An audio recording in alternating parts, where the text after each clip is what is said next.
नमस्कार साथियों। आज हम स्टडी करने वाले हैं 8th class NCERT crop production and management के नेक्स्ट पार्ट पर।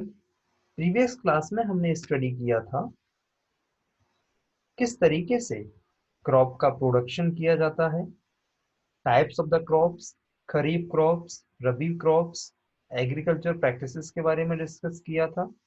Preparation of the soil, sowing, adding manure and fertilisers, irrigation, protecting from weeds, harvesting, storage. ये कुछ पार्ट्स थे जिन्हें कि हमने आगे कंटिन्यू किया था। उसके बाद हमने बताया था प्रिपरेशन ऑफ द सॉइल के बारे में। सबसे पहले आपको किस तरीके से क्रॉप को प्रोडक्शन करने के लिए प्रिपरेशन करना चाहिए, ये हमने समझा था। आज हम स्टडी करेंगे एग्रीकल्चर इम्प्लीमेंट्स के बारे में। प्रिपरेशन ऑफ द सॉइल के बाद अगला स्टेप हमारा होता है एग्रीकल्चर इम्प्लीमेंट के लिए हम सीड्स को शोइंग के लिए लेके जाते हैं। तो क्या क्या वेरियस पैटर्न्स होते हैं, किस तरीके से हम उसको सॉइल के अंदर पुट अप करते हैं। Before sowing the seeds it is necessary to break the soil clumps better yield. हमने जो क्लम्प्स थे उनको प्रॉपर तरीके से क्लम्प्स किया। उसके लिए हमने कुछ टूल्स का यूज किया, जैसे आपको ये दिख रहा है, दैट इज द प्लाव। ये एक प्लाव है जिसमें आप देख रहे हैं कि दो बैल हैं। ये जो इस प्लाव को पुल कर रहे हैं, इसमें आपका ये जो पार्ट है, जिसे हम, ये रॉड जो दिख रहा है आपको, that is called plough soft. इस पे पूरा का पूरा सेंट्रलाइज होता है और यहाँ आगे की तरफ ये इसको पुल करने के लिए हम एनिमल्स का यूज करते हैं। ये आपका प्लो शेयर होता है जिससे कि ये सॉइल के अंदर जाता है और उसको क्रैप करता हुआ बाहर निकालता है, टिल्टिंग का प्रोसेस करता है। तो जैसे अपने एग्जांपल में प्लॉ है, होए है, कल्टीवेटर है, इनका हम यूज करते हैं। तो यहाँ पर आपने ये देखा, ये आपका क्या है, प्लॉ है। इसके बारे में जरा हम देखते हैं प्लॉ क्या होता है। This is being used since ancient times. Present days में तो ये जनरली बहुत ही कम देखने को मिलता है। आप किसी ग्रामीण वर्ग में जाएंगे तो वहां पर आपको ये देखने को मिलेगा, बट एंशिएंट टाइम में ये बहुत ज्यादा यूज किया जाता था। Adding fertilisers to the crops, crops के लिए कुछ फर्टिलाइजर्स डाले जाते हैं। Removing the weeds and turning the soil, this is made of wood and is drawn by pair of the bulls और अदर एनिमल्स। ये बेसिकली वुड का बना होता था और इसको खींचने के लिए बुल और अदर एनिमल जैसे कि हॉर्स, कैमल्स का भी कई जगह यूज किया जाता था। It contains strong triangular iron strip called the ploughshare. इसमें नीचे से एक जो स्ट्रॉन्ग ट्रायंगुलर शेप में आयरन का लगा होता है जिसे हम कहते हैं ploughshare. The main part of the plough is the long log of the wood which is called the plough shaft. एक जो लंबी सी जो रॉड थी जिसे हमने क्या कहा था, प्लो सॉफ्ट कहा था। अभी मैंने आपको बताया ये क्या क्या है, प्लो सॉफ्ट है, ये प्लो शेयर है जो कि उसको सपोर्ट प्रोवाइड कर रहा है। There is a handle at the one end of the shaft. The other end is attached to the beam, which is placed to the bull's neck. One pair of the bulls and can may easily operate the plow. जो आपका one pair है वो easily operate कर लेता है। अगर हम दो बुल्स का यूज करते हैं तो वो इजीली उसको ऑपरेट करते हुए आगे ले जाते हैं। The indigenous wooden plow is increasingly being replaced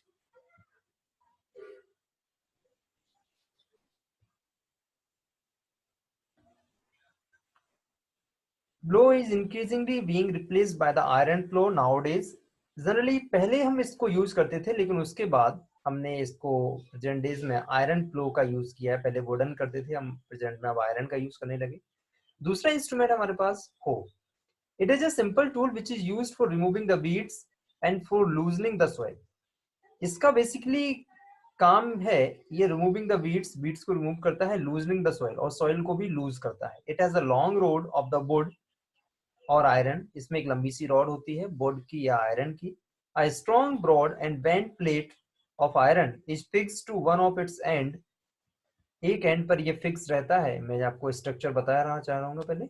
ये आपका है हो, जो कि पहले हमने वुडन में यूज करते थे, यहाँ हमने इसको आयरन स्ट्रिप में यूज करना स्टार्ट किया हुआ है। ये आपका एक पूरा का पूरा स्ट्रक्चर आपको दिख रहा है। ये आपका बेंट प्लेट है जो कि रिमूव करता है। ये आपका हैंडल है जिसको कि होल्ड करने के हम इजीली हैंडल कर सकते हैं। ये बीम है, यहाँ पर हम बुल्स या एनिमल्स का यूज करते हैं जो कि इसको पुल करने में हेल्प करते हैं। Works like a blade, it is pulled by the animals, इसे एनिमल्स के द्वारा पुल किया जाता है। नेक्स्ट है हमारा cultivator. Nowadays plowing is done by tractor driven cultivators. The use of cultivators saves labor and time. Nowadays में हमने कल्टीवेटर का यूज करना स्टार्ट किया हुआ है। Is done by the tractor driven cultivator, जो कि ट्रैक्टर के द्वारा इसको ड्राइव किया जाता है। कल्टीवेटर को हम ट्रैक्टर के द्वारा पुल करते हैं। The use of cultivator saves labour and time. Cultivator का यूज करने से हम लेबर और टाइम दोनों बचा सकते हैं। कल्टीवेटर ड्राइवन बाय ट्रैक्टर, इसको ट्रैक्टर के द्वारा, ये आप देख रहे हैं एक ट्रैक्टर है और ये आपका कल्टीवेटर है जो पीछे आपको दिख रहा है, ये इसे हम कल्टीवेटर कहते हैं। इसमें वहां हमने देखा था जो कि हो थे आपके प्लाव थे, उनमें सिंपल एक रॉड हुआ करता है। ये काफी बड़े एरिया को कवर कर लेता है। इसमें लगभग 8 से 9 शाफ्ट लगे होते हैं, शेयरिंग लगे होते हैं, जो कि उसको रिमूव करने में, सॉइल को लूज करने में आपकी हेल्प करते हैं। तो ये कुछ प्रिपरेशंस थी जिनके हेल्प से हमने क्या किया, सॉइल को लूज किया।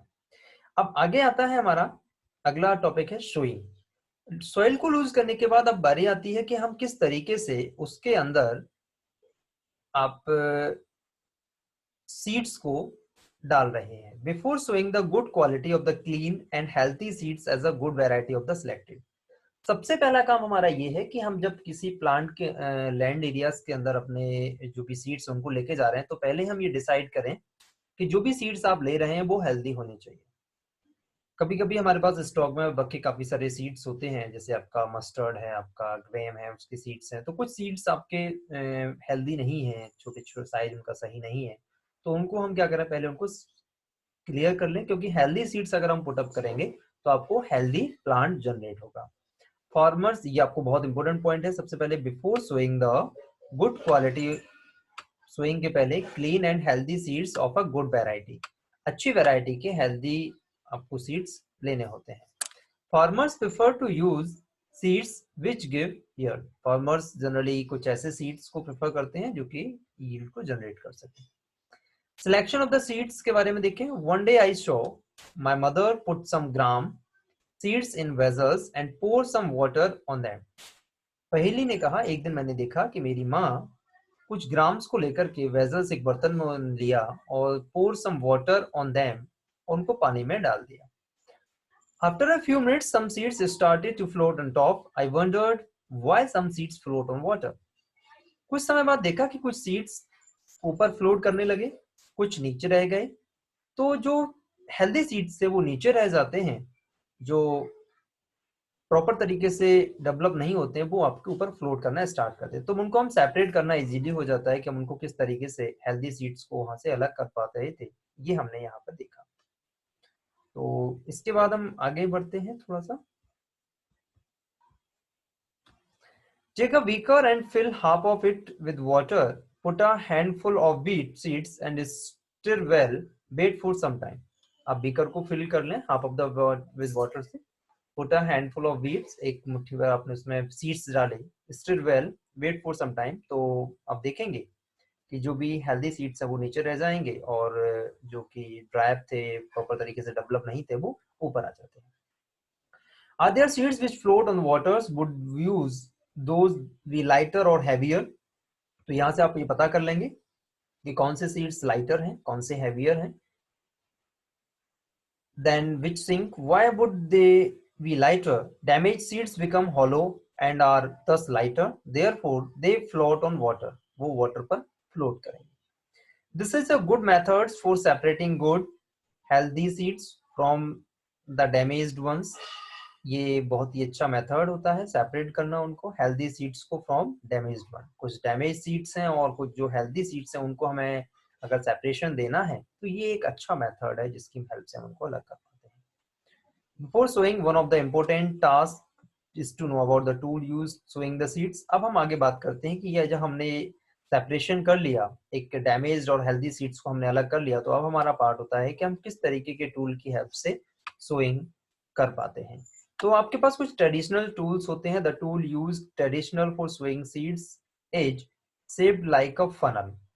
ट्रेडिशनल मतलब इनिशियली सबसे पहले एक इंस्ट्रूमेंट यूज किया जाता, टूल्स यूज करते थे। ये आपका जैसे ये प्लाव की तरह ही है, बट यहाँ पर जैसे ये प्लाव वर्क कर रहा है, यहाँ पर हमें सीड्स को ड्रिल करने के लिए हम एक फनल यूज करते हैं, जिसकी हेल्प से यहाँ से सीड्स जब डाला जाता है तो इस सॉइल के अंदर वो इनिशियली धीरे धीरे step by step proper space के साथ नीचे पहुंचता जाता है, प्रॉपर लेंथ को कवर करता है। मतलब जो भी बीज आप डाल रहे हैं वो ऊपर जमीन पर नहीं दिखाई देगा, क्योंकि उसे सॉइल के नीचे रखना होता है जिससे कि प्रॉपर उसे न्यूट्रिएंट्स मिल सके, कुछ समय तक वहां पे स्टे कर सके, मॉइस्चर मिल सके, जिससे वो ग्रो करने में उसे हेल्प हो, एक फेवरेबल एटमॉस्फेरिक कंडीशन उसको मिल सके। These ends presses into the soil and place the seed there. वहां पर आपको सीड्स को हम प्लेस करते हैं जिससे वो आगे हमें ग्रो करता जाता है। दूसरा मेथड है यहाँ पर हम यूज करें, जैसे अभी हमने ट्रैक्टर से हमने कल्टीवेटर का यूज किया था, तो ऐसे ही एक आपका सीड ड्रिल होता है। इसकी हेल्प से हम यहाँ पर हम इसको यूज करते हैं। यहाँ पर कुछ आपके सीड्स डाले जाते हैं और ये पूरे के पूरे एरिया में डिफरेंट डिफरेंट पार्ट्स के यहाँ अंदर आपका ये सीड्स जाते हैं और प्रॉपर एक डिस्टेंस को मेंटेन करते हैं। इसके बारे में जरा देखते हैं। Nowadays the seed drill figure आपको दिया है 1.2 is used for the sowing with the help of the tractor. इसे हम ट्रैक्टर की हेल्प से कर रहे हैं। This sows the seeds uniformly at equal distance and depth. ये आपको इक्वल डिस्टेंस और डेप्थ पर पहुंचाता है। इसकी हेल्प से आपको एक जो बेनिफिट मिलेगा वो क्या मिलेगा, यहाँ पर आपको जो भी आपने सीड्स डाला है वो इक्वल डिस्टेंस को कवर करेगा और डेप्थ को कवर करेगा। It ensure that seeds get covered by the soil after sowing. ये एंश्योर करता है कि जो भी सीड्स है वो कवर किया गया है सॉइल से आफ्टर सोइंग। तो जैसे ही आपने क्या किया, आपने उसको पुटअप किया, तो हम ये इंश्योर कर मान लेते हैं कि जब जो भी आपने सीड डाला है वो जमीन के अंदर है, सॉइल के अंदर पहुंच चुका है। This protect seed from being eaten by the birds. ऐसा करने से क्या होता है कि कोई भी सीड्स अगर बाहर नहीं रहेगा तो वो बर्ड्स भी उसको ईट अप नहीं कर पाएंगे। अदरवाइज कोई सीड्स हम ऊपर डाल देंगे तो काफी सारे बर्ड्स हैं जो कि उसको ले जाएंगे। सीड ड्रिल की हेल्प से save time and labour, labour भी बच जाती है, क्योंकि और जब एक बार में आप काफी सारे एरिया को कवर कर लेते हैं तो इससे आपका एरिया भी लेबर बचता है, आपका टाइम भी बचता है। There is a nursery near my school. I found that the little plants were kept in a small bags. Why are they kept like this?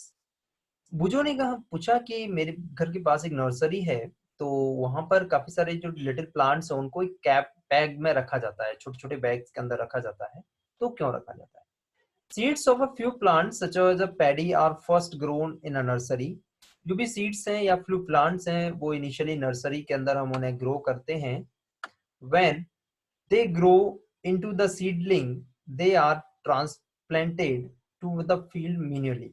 Generally हम जो भी ट्रांसप्लांटेड करते हैं फील्ड के अंदर मैन्युअली उनको हम पुटअप नहीं कर सकते। Some forest plant and the flowering plants are also grown in the nursery.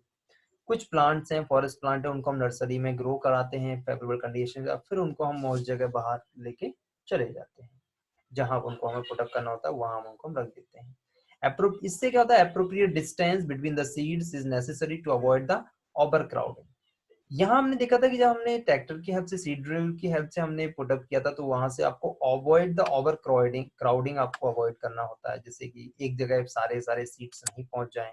Otherwise सारे सारे सीड्स होंगे तो उनको प्रॉपर न्यूट्रिएंट्स नहीं मिल पाएंगे, क्योंकि एक सीड्स जब जर्मिनेट करेगा तो उसको न्यूट्रिएंट्स मिनरल चाहिए होंगे, और अगर हम एक ही प्लेस पर ज्यादा से ज्यादा सीड को जर्मिनेट कर देंगे तो सभी को न्यूट्रिएंट्स चाहिए होगा, बट इतना न्यूट्रिएंट्स अवेलेबल नहीं होंगे, मिनरल्स अवेलेबल नहीं होंगे, तो इतना स्ट्रेंथ, इतना अच्छा प्रोडक्शन भी आपको नहीं मिलेगा। सफिशिएंट सनलाइट्स आपको नहीं मिलेगी, nutrients and water from the soil. ये बहुत इंपॉर्टेंट पॉइंट आपके लिए कि आपको sufficient sunlight, nutrients, water soil से चाहिए होता है। At the times of the few plants may have to be removed to prevent overcrowding. जो भी फ्यू प्लांट्स हम यूज कर रहे हैं वहां पर आपको remove to the prevent overcrowding. तो ये अपने 2 स्टेप देखें, यहाँ हमने प्रिपरेशन ऑफ द सॉइल किया, आपने शोइंग किया। थर्ड वन इज आपका है एडिंग मैन्योर एंड फर्टिलाइजर्स। अब आप क्या कर रहे हैं कि जो भी अपने सीड्स को पुटअप कर दिया है, अब वो जर्मिनेट करना स्टार्ट कर रहे हैं, अब वहां पर हम कुछ मैन्योर और फर्टिलाइजर्स को पुटअप करने वाले हैं। Substances which are added to the soil in the form of the nutrients for the healthy growth of plants are called manure and fertilizers। बहुत इंपॉर्टेंट डेफिनेशन है आपके लिए। कुछ ऐसे सब्सटेंस जो कि आपके प्लांट्स, आपके जो भी जर्मिनेशन है उनको हेल्दी न्यूट्रिएंट्स प्रोवाइड करते हैं, उनकी ग्रोथ में हेल्पफुल होते हैं, उन्हें हम मैन्योर एंड फर्टिलाइजर्स कहते हैं। तो मैन्योर और फर्टिलाइजर्स क्या होते हैं? जो कि ग्रोथ को डेवलप करने में हेल्प करते हैं। I saw healthy crops growing in a farm. In the neighborhood farm, the plants were weak. Why do some plants grow better and than others? तो ये यहाँ पर बुजो ने कहा कि मैंने कुछ जगह प्लांट्स देखे हैं फॉर्म में, तो कुछ प्लांट्स तो प्रॉपर बहुत अच्छे से ग्रो करते हैं, कुछ प्लांट्स प्रॉपर ग्रो नहीं कर पाते हैं। तो ये फर्क सिर्फ आपका मैन्योर और फर्टिलाइजर से डिपेंड करता है कि जहां पर हम प्रॉपर तरीके से मैन्योर और फर्टिलाइजर्स को पुटअप करते हैं तो वहां पर इनका ग्रोथ रेट बहुत ज्यादा होता है, अच्छे प्लांट्स वहां पर जनरेट करते हैं। Soil supplies minerals and nutrients to the crop plant। जो भी soil है वो सप्लाई करती है minerals, nutrients to the crop plants को। These nutrients are essential for the growth of the plants। ये सारे के सारे nutrients essential होते हैं growth of the plant की growth के लिए। In certain areas, farmers grow crop after crop in the same field। अगर हम बात करें कि कुछ certain areas है जहाँ पर farmers जो हैं वो grow करते हैं crop को after crop in the same field। कुछ जो भी न्यूट्रिएंट्स हमने यूज कर रहे हैं ग्रोथ ऑफ द प्लांट्स में, अगर हम देखते हैं कि एक लैंड एरियाज है जहां पर एक सेम टाइप की क्रॉप्स को हम रेगुलरली अगर हम प्रोडक्शन करते हैं तो उसमें न्यूट्रिएंट्स कम होते चले जाते हैं। इसीलिए हमेशा वहां पर रोटेशन को फॉलो हमें करना चाहिए था, जिससे कि जो भी क्रॉप है उसके अंदर प्रॉपर न्यूट्रिएंट्स रह सकें। The field is never left uncultivated और फेलो। जो भी फील्ड है वो कभी भी हम उसको अनकल्टिवेटेड नहीं छोड़ना चाहिए, क्योंकि imagine what happens to the nutrients, क्योंकि अगर आप उस चीज को प्रॉपर तरीके खाली छोड़ देंगे तो न्यूट्रिएंट्स और मिनरल्स जो है वो डिस्ट्रॉय हो जाएंगे, कुछ दिन के बाद वो वहां से खत्म हो जाते हैं। तो आपको रेगुलरली उसमें यूज करना है, बट हमें किस तरीके की प्रोडक्शन वहां पे यूज करना है ये आपको डिपेंड करता है। Continuous cultivation of the crops make the soil poor in nutrients. अगर हम कंटिन्यूअस कल्टीवेशन करते हैं क्रॉप्स का, make the soil poor in nutrient, जो भी सॉइल है उसके अंदर न्यूट्रिएंट्स कम हो जाते हैं। Therefore farmers have to add manure to the yields to replenish the soil with the nutrients। Generally अगर हम वहां पे देखते हैं फार्मर्स एड उसमें कल्टीवेशन करने के साथ साथ में जब उसमें न्यूट्रिएंट्स, क्योंकि आपने कोई फसल ग्रो कराई तो वहां पर जो उसको न्यूट्रिएंट्स चाहिए थे वो न्यूट्रिएंट्स उसे नहीं मिल पा रहे हैं, क्योंकि आपने पिछली बार जो इसे हम एक ही लैंड एरिया है उसमें हम डेली हर बार आप सरसों या चना आप करते जा रहे हैं, ग्राम का आपने प्रोडक्शन किया, तो ग्राम को जो न्यूट्रिएंट्स और मिनरल चाहिए थे वो उसने ले लिए। अब सॉइल के पास जो न्यूट्रिएंट्स और मिनरल्स थे वो उसने ग्राम के पौधे के अंदर, प्लांट के अंदर डाल दिए। फिर से हमने उसमें ग्राम की क्रॉप हमने जनरेट कर दी, तो फिर से उसने जो लेना था उसने ले लिया। ऑब्वियसली बात है कि कुछ समय के बाद वो डैमेज होता जाएगा, जो भी मिनरल्स न्यूट्रिएंट्स ग्राम को चाहिए, क्योंकि ग्राम के अंदर जो होता है वो मस्टर्ड के अंदर नहीं होता है, वो वीट के अंदर नहीं होता है, हर किसी के अंदर अलग अलग चीजें होती हैं। तो जो भी न्यूट्रिएंट्स मिनरल उनको चाहिए थे वो अलग अलग तरीके से वहां पर डेवलप होते हैं। तो ये जो प्रोसेस है जो हम बात कर रहे हैं कि यहाँ पर continuous cultivation of the crops make the soil poor in nutrients, therefore farmers have to add manure to the fields to replenish the soil with the nutrients. हम क्या करते, जो फार्मर्स है वो क्या करते हैं, मैन्योर एड अप करते हैं, replenish the soil with the nutrients जिसके अंदर होते हैं। This process is called manuring. इस प्रोसेस को क्या कहा जाता है, मैन्योरिंग। मतलब उसके अंदर कुछ मैन्योर को एड अप करना जिससे कि उनका प्रॉपर तरीके से न्यूट्रिएंट्स डेवलप हो सके, उसे हम क्या कहते हैं, मैन्योरिंग कहते हैं। improper or insufficient manuring result in weak plant। अगर आप प्रॉपर तरीके से improper insufficient manuring करेंगे तो आपका जो प्लांट है वो कैसा होगा, वीक प्लांट होगा, उसमें ज्यादा से ज्यादा ग्रोथ नहीं मिलेगी। Manure is an organic substance. Manure एक ऑर्गेनिक सब्सटेंस है obtained from decomposition of the plant or animal waste। अब ये जो मैन्योर है वो क्या है, एक आपका ऑर्गेनिक सब्सटेंस है जो कि एनिमल वेस्ट होते हैं हमारे घरों में जो यूज किए जाते हैं एनिमल्स, उनसे निकलने वाला जो वेस्ट मटेरियल है decomposition of the plant and animal waste. उसका क्या होता है कि उसको हम एक जगह इकट्ठा कर लेते हैं, इकट्ठा करने के बाद उसका डिकम्पोजिशन होता है, उसमें कुछ माइक्रो ऑर्गेनिज्म जनरेट होते हैं, वो उसको डिकम्पोज करते हैं। वो डिकम्पोजिशन के बाद farmers dump plant animals waste in pits and open places and allow to decompose. और जैसे हम जो भी वेस्ट मटेरियल उसको इकट्ठा करके एक ओपन जगह पर रख देते हैं, वो डिकम्पोज होना स्टार्ट होता है। The decomposition is caused by the micro organism.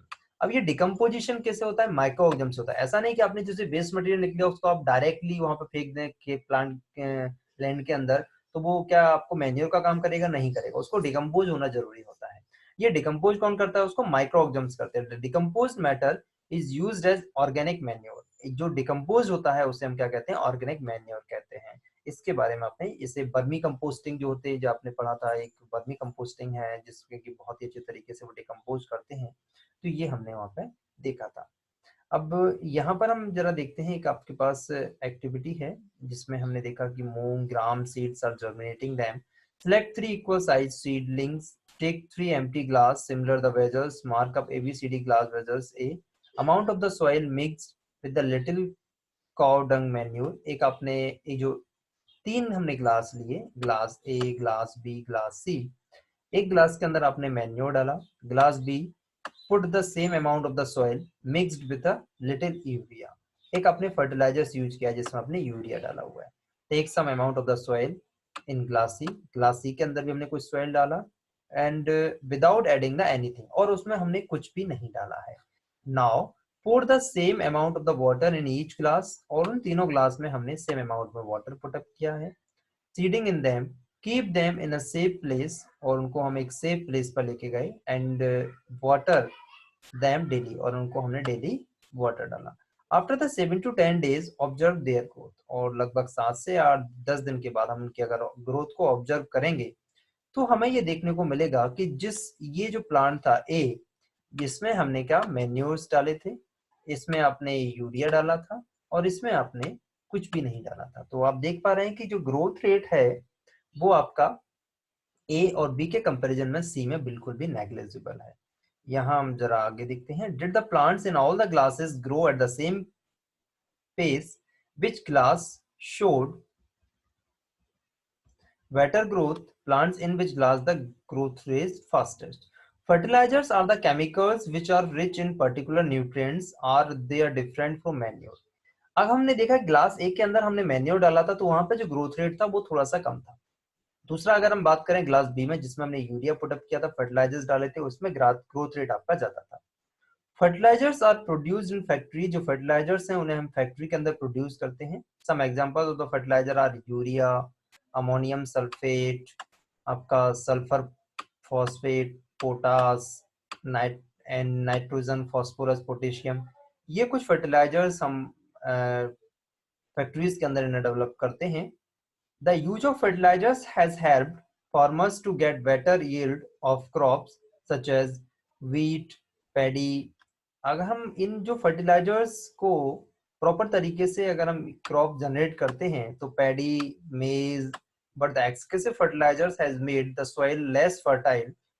Fertilizers have also become the source of the water pollution।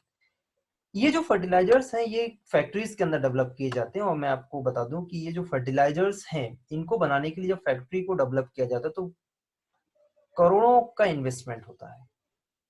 आपको एक फैक्ट्री बनाने के लिए काफी सारा इन्वेस्टमेंट करना होता है कि अगर इसमें जब भी आप एक यूरिया की फैक्ट्री बनाते हैं तो आपको थाउजेंड्स ऑफ द करोड़ रुपए का एक आपको इन्वेस्टमेंट करना होता है, तब जाकर के ये प्लांट तैयार होते हैं। तो अगर आगे जाकर के आप बड़े होकर के कभी आपका मन हो करता है फर्टिलाइजर्स की फैक्ट्री लगाने का तो आपको ये ध्यान रखना चाहिए। ये organic manure to leave the field uncultivated in between the two crops. यहाँ हम देख रहे हैं the use of the manure improve the soil texture. अगर हम मैन्यूर का यूज कर रहे हैं तो ये सॉइल टेक्सचर को बढ़ा रहा है, as well as its water retaining capacity, और इसकी वाटर रिटेनिंग कैपेसिटी को भी लेके चलता है। अगर हम मैन्यूर यूज कर रहे हैं तो उसकी कैपेसिटी को वो लेके चल रहा है। The replenish the soil the nutrients.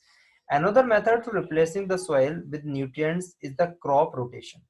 अभी मैंने आपको बताया था कि एक तो आपका मेथड था जिसमें हमने मैन्योर को यूज किया, दूसरा हम बात करें अगर क्रॉप रोटेशन हम करके चलते हैं तो वहां पर आप सॉइल के अंदर न्यूट्रिएंट्स जो हैं उनको आप प्रॉपर तरीके से कवर करके चल पाते हैं। This can be done by growing the different crops alternatively.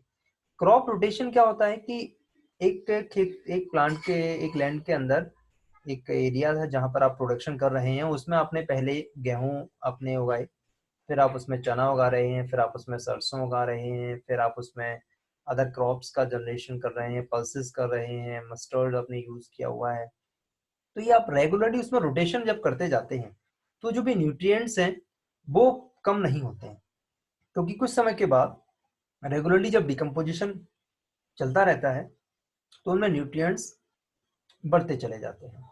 Next session the help the represents the in the previous class, that is the comparison. यहाँ पर हम देखते हैं जरा, previous class you have learned about the rhizobium bacteria. ये आपको important term है। यहाँ पर जैसे जनरली क्या होता है कि जो भी मैन्योर या फर्टिलाइजर्स होते हैं उनमें हम नाइट्रोजन देखते हैं, और ये जो नाइट्रोजन है वो पल्सेस के अंदर एक राइजोबियम नाम का बैक्टीरिया है। जनरली किसी भी लैंड का अगर हमारा न्यूट्रिशन, उसका प्रोडक्शन लेवल कम हो जाता है तो वहाँ पर हमें पल्सेस का प्रोडक्शन करना चाहिए, जिसमें कि राइजोबियम नाम का बैक्टीरिया होता है जो कि नाइट्रोजन फिक्सेशन में हेल्प करता है। एटमॉस्फेयर में 72% नाइट्रोजन अवेलेबल है, जिससे कि प्रॉपर फिक्सेशन में वो मदद करता है, और उसके बाद इसे हम एक लेग्यूमिनस प्लांट भी कहते हैं। दे फिक्स द एटमॉस्फेरिक नाइट्रोजन, वो एटमॉस्फेरिक नाइट्रोजन को फिक्स करने में आपकी मदद करता है। नेक्स्ट क्लास पे हम आगे बढ़ेंगे फर्टिलाइजर और मैन्योर के बारे में। इस सेशन में हम इतना ही करेंगे। अगर आपको सेशन अच्छा लग रहा है तो please like, share and subscribe करें, कमेंट करें। अगर आपको कोई डाउट है, कोई और टॉपिक आपको पढ़ना है, आप उसको कमेंट कर सकते हैं। हम आपके लिए उस तरीके के टॉपिक को आपको कंप्लीट करना चाहेंगे। Thanks, good luck.